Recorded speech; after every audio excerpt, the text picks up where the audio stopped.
হারিয়ে গেল, তাদের শাস্তি কোথায়? আপনাকে বুঝতে হবে, অবশ্যই কবরের শাস্তি বলতে একটা নির্ধারিত সময়ের শাস্তি, এটা কোনো স্থানের কোনো জায়গার শাস্তি নয়।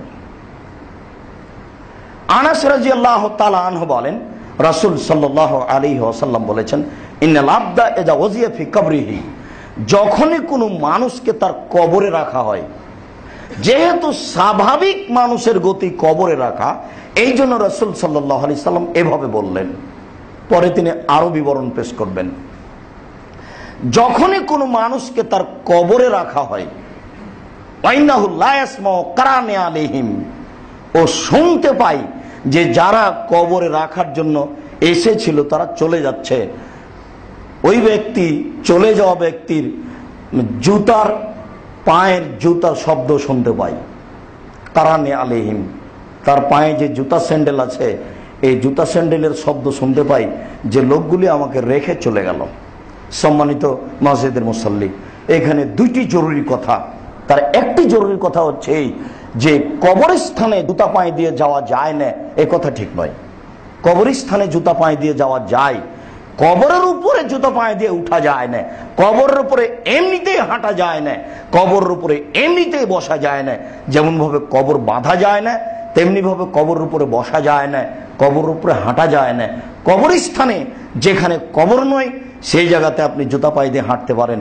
বুখারী মুসলিমের অত্র বিবরণে যা রাসূল সাল্লাল্লাহু আলাইহি সাল্লাম বলেছেন, তাতে বোঝা যাচ্ছে যে তাকে যখন রাখা হয় তখনও কবরে শুনতে পাই যে লোক চলে গেল। এটা কেন? এটা তার একটা নিরাশার পথ, তাকে বুঝানো হয়। এরপরেই যে মানুষ আসে কবরের পাশে, ও শুনতে পাই, এই কথা ঠিক নয়, এটা তাৎক্ষণিক।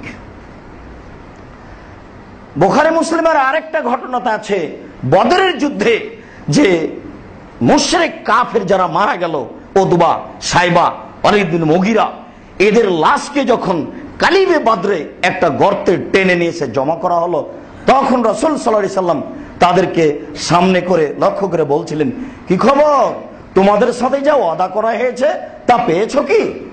ওই যে আমি বলছিলাম যে জাহান্নামের শাস্তি আছে, কবরের শাস্তি আছে, তা কি পেয়েছো? লাশকে সামনে করে বলছে, যারা পড়ে আছে ওই কুয়াতে ইদারাই পড়ে আছে। তখন ওমর রাদিয়াল্লাহু তাআলা আনহু বললেন, আল্লাহ রাসূল বলেন কি, তারা তো মারা গেছে, আপনি তাদের সামনে এই কথা বলছেন, মানে তারা কি শুনতে পাচ্ছে? তখন রাসূল সাল্লাল্লাহু আলাইহি সাল্লাম বলেন, শোনো ওমর, আমার কথাগুলি জীবিত মানুষ যেভাবে শুনতে পাচ্ছে, ওরা তার চেয়ে বেশি ভালো শুনতে পাচ্ছে। হাদিস তো বুখারী মুসলিম। আল্লাহ তাআলা বলছেন, ইন্নাকা লা তাসমাউল মাউতা, আপনি মরা মানুষকে শোনাতে পারেন না। সম্মানিত মসজিদের মুসল্লি, এটা হচ্ছে তাৎক্ষণিক। এরা ছিল রাসূল সাল্লাল্লাহু আলাইহি সাল্লামের সবচেয়ে বড় শত্রু। তাদেরকে মরার পরেও অপমান করা একটা উদ্দেশ্য ছিল। এই জন্য রাসূল সাল্লাল্লাহু আলাইহি সাল্লামের কথাগুলিকে তাৎক্ষণিক শোনানোর ক্ষমতা তাদেরকে দেওয়া হয়েছিল। মরার পরে মানুষ কথা শুনতে পায় না, তবে কবরে যখন রেখে চলে যায় তখন মাত্র বুঝতে পারে যে সবাই চলে গেল। পরবর্তীতে আর মানুষের কথা বা কোনো কর্ম বুঝতেও পারে না, শুনতেও পায় না, এ কথাই চূড়ান্ত।